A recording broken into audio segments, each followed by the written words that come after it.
My name is Jake, I'm 32, and I've always been the odd one out in my family. Not in some melodramatic, black sheep kind of way. No, this was more subtle. My brother, Ryan, was the golden boy, varsity everything, straight teeth, naturally charismatic, and good at charming every adult in the room. I was quieter, more bookish, not great with crowds, and I liked to build things, computers, apps, small businesses, that kind of stuff. My parents were never cruel to me, not outright, but they made it clear in small ways that I was more of a responsibility than a source of pride. And Ryan? He could set the house on fire, and they'd blame the matches. I started working early, freelancing, tutoring, flipping tech on eBay. By the time I was 25, I'd founded a modest online business that took off faster than I expected. It wasn't flashy, and it didn't make headlines, but it made me enough to move out, buy a house, and eventually expand into a second company. Meanwhile, Ryan bounced from job to job, marketing, real estate, a failed podcast. Every time something didn't work out, he'd move back in with our parents or ask for help. And every time, they welcomed him back like a war hero. Me? I never asked for anything. I just kept my head down and worked. I thought distance would fix things. It didn't. If anything, the more successful I became, the more they resented me for it. My mom once joked that I had too much money and not enough memories. My dad made backhanded comments about how some people hide behind work because they don't have people. It stung, but I swallowed it. I kept sending birthday gifts, paying for dinners, even covered some medical bills when dad got sick and the insurance didn't fully kick in. I told myself, they're still my family. This is what you do. It all came to a head at my mom's birthday dinner last month. She turned 60, and my dad threw a big celebration at this upscale restaurant downtown. He rented out a private room, got a custom cake, even hired a live band. He told everyone it was going to be a classy, intimate affair, just close friends and family. I offered to pay for it. He said no, said it was his gift to her. I should have known that was code for, you'll be paying for it anyway, because the day before the event, I got a call from the restaurant confirming my card for the deposit. I didn't cancel it. I should have, but I didn't want to make a scene. Not on Mom's birthday. The night of the dinner, I showed up in a navy suit, brought a small wrapped box. Inside was a delicate silver bracelet I'd had custom made for her with all our initials, and tried to keep the peace. Ryan was already there, working the room like he was running for office. His girlfriend was draped on his arm, laughing a little too loud at every joke, wearing a dress I was pretty sure I paid for last Christmas when she mentioned she couldn't afford anything nice for the family photo shoot. My parents were glowing, surrounded by friends, drinking wine, eating off plates I was unknowingly footing the bill for. I mostly sat quietly at my corner of the long table, talking to a cousin or two, sipping water. I don't drink much, especially not around family. I've learned that clear judgment is my only real defense. Then came the toast. My dad stood first, naturally, and went on about how wonderful Mom is, how she's the heart of the family, how none of us would be who we are without her love. Then Ryan stood, smiling, glass raised, that same smug expression I've seen since we were kids, like he was about to knock over my sandcastle and pretend it was an accident. Here's to family, he said, grinning wide. To the love, the loyalty, the shared history. And to those who remember what matters, real connection, not just numbers in a bank account. Except for Jake, of course, he chuckled, glancing around the table for effect. The failure who thinks money makes him worth something. I didn't laugh, but everyone else did. My parents, my aunts, even Mom, who shook her head and smirked like it was just good fun. I stared at him, then at them, and for a moment, it felt like I was 14 again, sitting in the back seat while they all told me to lighten up when Ryan accidentally broke my laptop. I stood up, calmly, picked up my glass of water. The room got quiet, like they were waiting for me to storm out or make a scene. Instead, I smiled, just a little, and raised my glass. To the failure, I said, voice steady, who just stopped paying for everything you own. I watched my dad smile falter first, followed by my mom blinking like she didn't quite hear me right. Ryan snorted, then paused. I didn't sit back down. I was going to wait until tomorrow, I continued. But since we're doing speeches, I've closed every account, canceled every recurring charge, and revoked every shared access. The car insurance, the utilities on the lake house, the family Netflix, gone. The emergency fund account Mom used last month? Emptied. Not stolen mine. And the restaurant bill tonight? Well, I glanced toward the door where the manager was standing. That's on you now. The silence that followed was delicious. But I wasn't done. I've been carrying this family financially for years. Quietly, without complaint, because I thought it meant something. But this, I gestured around the table. This clears it up. Then I turned to leave. My dad stood up abruptly. Jake, don't be ridiculous. But I was already walking past the stunned faces. As I reached the exit, I could hear Ryan mutter something under his breath, and then his girlfriend saying, "Wait, what does he mean the car insurance is canceled?" I stepped out into the night, the cool air hitting me like a breath I didn't realize I'd been holding. My heart was pounding, not with rage, but with relief. It had taken me 32 years to realize something simple. You don't owe people who keep treating your generosity like a weakness. And now, for the first time, I was free from that weight. What happened after that dinner? That's where things got interesting. I didn't go home right away. I walked, for almost an hour, just around downtown, past the dim restaurants and flickering street lamps, trying to make sense of the knot in my chest. It wasn't anger anymore, though that had been there at first. No, this was something quieter, sadder. The kind of ache you feel when you finally admit to yourself that a relationship, or a whole collection of them, has been dead a lot longer than you were willing to admit. I had spent years trying to buy peace, trying to earn respect with silence and support. But respect given conditionally was never respect at all. And that night, I finally stopped trying to buy what they were never going to offer freely. By the time I got home, I had 2 voicemails from my dad, 3 from my mom, and about 7 texts from Ryan. None of them said sorry. My dad's voice was tight with forced calm. "Jake, we need to talk. You embarrassed everyone tonight, and that's not how we handle things in this family. I don't know what you're trying to prove, but call me back and fix this." Mom's message tried a different angle. "Sweetheart, I think you misunderstood Ryan's joke. He didn't mean anything by it. Please don't make a rash decision. We'll talk tomorrow over lunch, just the 2 of us, okay?" And Ryan's texts? Classic Ryan. "Grow up. You overreacted like always. So what? You're cutting everyone off because of a joke. LMAO. Hope you enjoy being rich and alone." It stung more than I wanted it to. Not because I believed him, but because part of me still wanted him to be someone he wasn't. Someone who'd realize he crossed a line and feel even a flicker of guilt. But that wasn't Ryan. That had never been Ryan. The next morning, I woke up to chaos. Apparently, canceling the accounts wasn't just a symbolic gesture. It was a logistical earthquake. The group family phone plan I'd been paying for? Gone. Mom's phone was off. Dad's voicemail was full. Ryan's girlfriend had posted a story on Instagram saying, "Some people only love you when they're paying for you." #lesson learned. And tagged Ryan with a picture of the 2 of them arguing in what looked like a used car lot. Subtle. I had to chuckle. I hadn't even touched the car note yet. That came later. See, after that dinner, I didn't just cancel their accounts. I started going through everything, one by one. I'd never wanted to keep a tally, but the spreadsheet I started that weekend opened my eyes. Over the last 7 years, I had paid for 4 vacations, including flights and accommodations, covered over $18,000 in combined credit card debt for my parents, helped Ryan with 3 business ideas that all went nowhere, bought his car outright when his lease was denied due to poor credit, paid off a balance on my mom's surgery when insurance fell short, funded a surprise 30th anniversary cruise for my parents. And not once, did I receive a thank you that wasn't paired with some dig about how I worked too much or missed out on real life. That spreadsheet? I sent it to all 3 of them. Not with a message, no explanation, just a file titled ledger.xlsx and a simple subject line. "In case you forgot." Ryan responded almost instantly. "Wow, you really are that petty. Congrats. You want a parade too?" I didn't reply. Mom didn't either. But the next day, she showed up at my place. Alone. Now, to be clear, I hadn't told her where I lived. But I guess Ryan had seen a delivery address on one of the shared Amazon orders, back when we all used my Prime account. I opened the door and saw her standing there, wearing a thick scarf and holding a small box of pastries from a bakery I used to love as a kid. She smiled like nothing had happened. "Hi, sweetheart."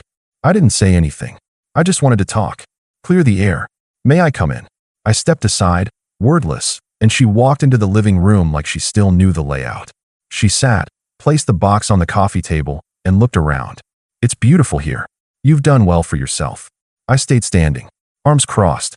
"I think there's been a misunderstanding," she started, already on shaky ground. "No," I said. "There hasn't." Her expression faltered. "Jake, you have to understand, you're different. You always have been." Ryan struggled more. He's always needed support. And I didn't. She blinked, caught off guard. Well, you're strong. You figure things out. Because I had to. That silence between us stretched until it felt like I could hear the walls breathing. She tried again. He's your brother, Jake. Family is. Family doesn't mock you over wine you paid for, in a suit you bought, while your parents laugh. That hit her. Not hard enough, but it hit. I'm not coming back, I said, more quietly now. I'm not playing that role anymore. The wallet. The silent fixer. The failure with the credit card. Her hands trembled slightly. We didn't mean. You meant every word. You just didn't think I'd stop funding it. She left not long after. Took the pastries with her. I don't think she even realized she had grabbed them on her way out. The fallout only got worse from there. Ryan's girlfriend broke up with him 2 days later. Something about finally seeing him clearly. The car I bought him was repossessed when I canceled the title transfer and retracted the insurance and registration. Since, legally, it was still under my name. He tried to call me the day it was towed. I didn't answer. I thought things might quiet down after that. That maybe they'd get the message. But then, something happened that changed everything. It started with an envelope. About a week after the dinner, after Mom's visit and the fallout with Ryan, I came home late one evening to find a thick manila envelope shoved halfway under my front door. No return address. My name written on the front in tight, familiar handwriting, Dad's. I stood there for a moment, just staring at it. 1,000 scenarios ran through my mind. Was it a legal threat? Some attempt to guilt me? A desperate plea to talk? I picked it up, walked inside, and opened it at the kitchen counter under the soft hum of the pendant light. Inside were several sheets of paper, printed emails, some legal-looking documents, and, tucked between them, a folded handwritten note. I pulled it out last. It was short, just a few lines. Jake, I know we've made mistakes. I made mistakes, but I need you to see something. Before this goes further, please. Dad. The tone was strange. Not warm, but not hostile either. Just tired. And underneath it, something else I couldn't quite place. Urgency? I set the note aside and started flipping through the rest. That's when I saw the first bank statement. It was a joint account in my parents' names. Over the last 2 years, large withdrawals had been made regularly, some monthly, some larger and more sporadic. The name attached to the majority of the transfers? Ryan Weston. The amounts weren't small. For $1,000 here, $2,500 there. 1 month even showed 2 separate transfers totaling over $9,000. And then I found the email thread between my dad and their accountant. It dated back to almost a year ago. The subject line read, about the house line of credit. In the emails, Dad had expressed concern about the growing debt against their home. He'd asked how much longer they could stretch things before refinancing would be denied. There was a lot of hesitation in his wording, a lot of indirect phrases like, we were trying to help Ryan get back on his feet, and we didn't want Jake to know because he's done enough already. I sat down slowly, heart pounding. They'd leveraged the house. Their house. The one they'd owned outright since before I graduated high school. They'd taken out a line of credit and funneled it directly to Ryan, quietly, over years. And now it was maxed. I kept reading. Tucked behind a folded property document was one more printed email from Ryan to Dad. It was short, sent just a few days after the dinner. If Jake won't help anymore, we need to look into selling. You said the market was strong. I know Mom doesn't want to, but you said yourself we might not have a choice. He made his decision. We can't wait around. I stared at the email for a long time. It wasn't just that they'd hidden this from me. It was that Ryan, after years of taking, after mocking me in front of a full room of people, was still trying to squeeze more out of them. Out of my parents. And they were still entertaining it. Despite everything, they were still letting him drive the ship straight into the rocks. But that's not what made my stomach sink. What hit hardest was that line. We didn't want Jake to know because he's done enough already. It was the closest thing to an acknowledgement I'd ever gotten from my dad. And it wasn't even said to me. It was buried in an email thread he probably never intended me to see. I leaned back in my chair and stared at the ceiling. A part of me wanted to ignore it, to toss the folder into a drawer and pretend it hadn't happened. Another part wanted to march over there and demand answers. But the biggest part of me, quiet and cold, knew exactly what I had to do. This wasn't about just me anymore. If I didn't step in now, Ryan was going to bleed them dry. And unlike me, they didn't have a safety net. I needed a plan. The next day, I contacted a lawyer. I laid everything out. Not because I wanted to sue them. God, no. But because I wanted to protect what was left. To create some kind of legal structure that could prevent them from being manipulated further. We talked trusts, power of attorney, financial safeguards. But more than anything, I needed leverage. not to punish them, but to finally make them see the truth they'd been avoiding for years. The lawyer agreed to help and asked for copies of the documents. I sent over everything. Then I waited. Meanwhile, I stopped answering their calls. A week passed. Then two. Then, one evening my doorbell rang. And there he was, Ryan, standing on my doorstep. Not smug. Not smirking. This time, he looked desperate. "Jake," he said, "we need to talk." I didn't say a word, because in that moment, I realized he didn't know what was coming. And I wasn't going to warn him. Not this time. I didn't move at first. Just stared at him standing there, hands in his jacket pockets, face tight with anxiety, lips pressed into a thin line. The usual bravado was gone. No cocky grin, no sarcastic quip. He looked like a man who finally understood that the ship he set on fire was now drifting out to sea, and he wasn't on shore anymore. I opened the door just wide enough to let him in, mostly because I didn't want to have this conversation on my doorstep with neighbors watching. He walked in cautiously, like he was afraid I'd slam the door behind him and lock him in. Or out. He looked around like the house might somehow judge him too. Sleek, modern, spotless. Paid for in full. Unlike everything he'd ever touched. We sat at the kitchen island. I didn't offer him anything to drink. He didn't ask. For a moment, neither of us spoke. Then he sighed, long and slow. "You really cut everything off." I said I would. His knee bounced. "You don't think that was a little extreme?" I let the silence answer that. He ran a hand through his hair. "Look, I messed up. Okay. The toast, the joke. I shouldn't have said it. I was drunk, and I thought it'd be funny. I didn't expect you to blow up our lives over it." "You didn't blow up our lives with the joke," I said, finally turning to look at him. "You did that years ago. The joke was just the only honest thing you've said in a long time." He didn't like that. He leaned back, arms crossed. "So what? This is about respect now. This is about everything," I said, my voice low but firm. "Everything I've done for you. For Mom and Dad. All the years of paying, helping, fixing things you broke. And never, not once, did any of you stop to ask what it was costing me. Not the money. The weight of it. You didn't have to do any of that," he muttered, but I could see the guilt creeping in behind his eyes. "No," I said. "I didn't. But I did it because I thought that's what family does. I thought if I gave enough, you'd stop seeing me as the failure. But the more I gave, the more you resented me for it. The more I tried to help, the more you laughed behind my back." He opened his mouth like he wanted to argue, but nothing came out. "So why are you here?" I asked. He hesitated. And then, with a deep breath, he said, "Dad's going to lose the house." I leaned back slowly. "I know." He looked up at me, shocked. "You know?" I stood, walked over to a drawer, and pulled out the manila folder. The original one. I dropped it on the counter in front of him. "Got this the day after you sent that email to Dad. The one where you told him to sell the house, because I wouldn't help." His face drained of color. "You've been bleeding them dry, Ryan. Thousands. Over years. And they let you. Because they didn't want to lose you." He looked away. "I didn't mean for it to get that bad. You never mean anything, Ryan. That's the problem. You just take. And when it falls apart, you act surprised." He rubbed his face. "So what now? You just let them lose everything." I sat again, slowly. "No." His eyes snapped to mine. "I'm going to save the house," I said. "I've already set things in motion. The lawyer I hired is drafting a new trust. I'm buying the house from them, at a fair market price, and putting it into a protected fund they can live off for the rest of their lives." He blinked. "You're buying it?" "Yes. With conditions. They won't own it anymore. But they won't be homeless either. No more debt. No more second mortgages. Just peace. I'll even pay off the remainder of their credit lines. Quietly. Legally. Safely." He stared at me for a long time, unsure of whether to feel relieved or offended. "And what about me?" I didn't flinch. "You're not part of the deal." He froze. "Wait. I'm done financing your chaos," I said. "No more bailouts. No more second chances. You've had a lifetime of them. This is where it ends." His voice rose. "You're going to throw me out?" "Out of everything. You threw yourself out," I replied. All I did was stop holding the door open. His jaw clenched. "What do I even have left?"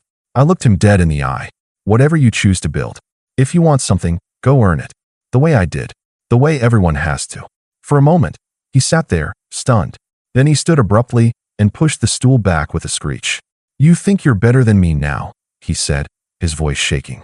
"No," I said. "I always was. You just refused to see it." He stared at me like he wanted to say more. But there was nothing left to say. He walked out. And this time, I didn't follow. Over the next few weeks, I finalized the transfer of the house. My lawyer handled most of it. Mom and Dad signed the paperwork with quiet gratitude. Eyes down, no jokes, no sarcasm. Just tired thank yous and the occasional sniffle. I didn't stay long that day. I didn't want to hear their apologies. Not yet. Maybe not ever. The house was safe. Their debts were cleared. A small monthly stipend was set up through the trust for their living expenses. It wasn't extravagant, but it was secure. There were rules, protections, safeguards. If Ryan ever tried to touch a dime of it, the trust would lock up instantly. A few months later, I heard he moved in with a friend across town. Tried getting another job in marketing. Word was he quit after 3 weeks. Something about the manager being condescending. Classic Ryan. Mom sent me a card that Christmas. Just a card. No gifts. No requests. Inside was a single line. We didn't deserve your grace. But thank you anyway. I stared at it for a long time. Then I placed it in the drawer with the folder and left it there. I don't see them much anymore. Holidays, sometimes. Quick calls every other month. It's polite. Civil, surface level. I keep my distance. Not out of bitterness, just clarity. Some people belong in your life only once they stop having power over it. As for me, I sleep better now. There's peace in boundaries. There's power in choosing where your story goes, instead of letting others write it for you. For the first time in my life, I'm not trying to prove anything. I'm just living. And that's more than enough.